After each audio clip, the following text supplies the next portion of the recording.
Wain Snyder's 3 children are missing half of their biological lineage. When Wain was born 35 years ago, his unwed teenage mother put him up for adoption. During those growing up years, society frowned upon a young pregnant girl, and my parents didn't want anyone to know. The neighbors, they didn't want anyone to know. 17-year-old Linda left high school her senior year in Eugene, Oregon, to give birth to Wain and give him away. My heart just ached for him. You know, wondered how he was doing, what he was doing. Oh, where is he? Who's got him?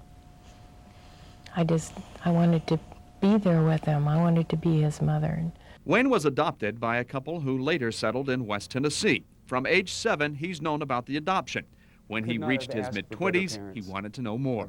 And like we had told him, he was a man now, and if that's what he wanted, thought would be good for his life, well, we were all for it. So 8 years ago, he began searching for his birth mother. First through phone calls, and my parents gave me information that I needed to know, like what law firm that I went through. I found out I was adopted through the Boys and Girls AIDS Society in Portland, Oregon.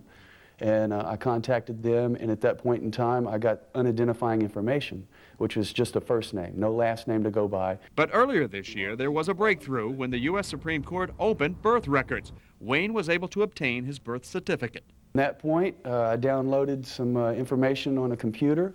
I typed in the last name, A-D-E-R, and when it popped up, I got this Douglas Ader in Eugene, Oregon, and I waited about 3 days, and I called it, and come to find out it was my aunt. And I thought, oh, and my stomach just came right up into my heart. He's found us. It was wonderful. Wain and his birth mother met for the first time online via email. There she explained the circumstances surrounding his adoption and introduced him to his half-sister. From then on, I just wanted to see him. I wanted to meet him. I wanted to know. I was so curious, and I just believed he was here on the West Coast, and he hasn't been. And I was just hoping I'd somehow meet him someday. I've been waiting all my life, it seems like, to know about him. I know his birth mother's wondered about him, where he may be, and his well-being, and I'm just real happy for him. I would like to go see her and actually meet her face to face and give her a hug and say thank you for giving me life. So ABC 24 flew Wain across the country to Eugene to make that possible.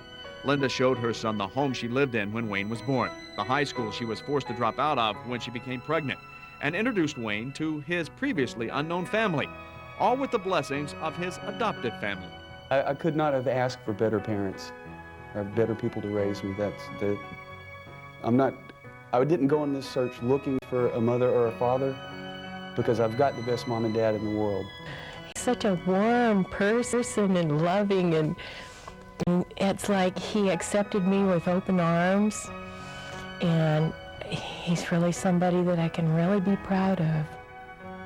It's taken 35 years, but Wain and Linda finally have answers to their many questions about each other. I never gave up hope. I never gave up hope. For KEZI News, I'm Mike Newton.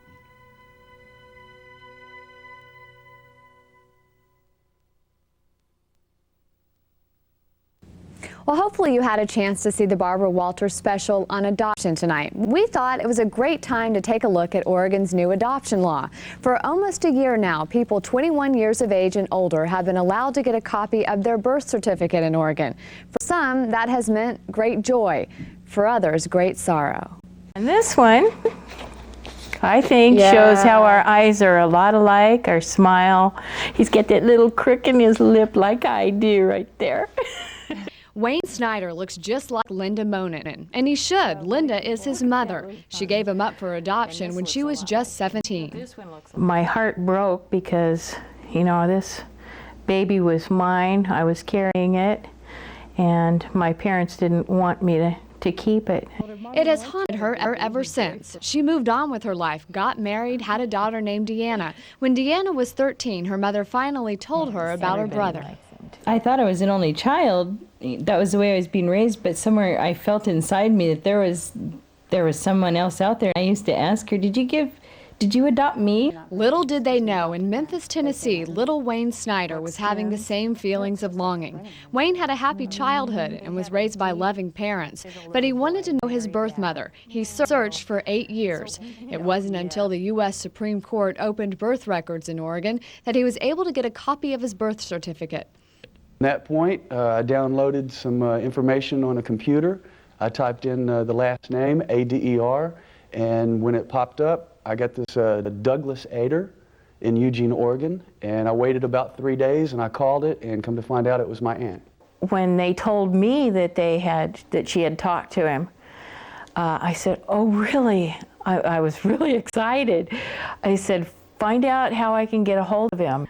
They emailed each other and then finally talked in person. The very first thing was, "Hi, Mom."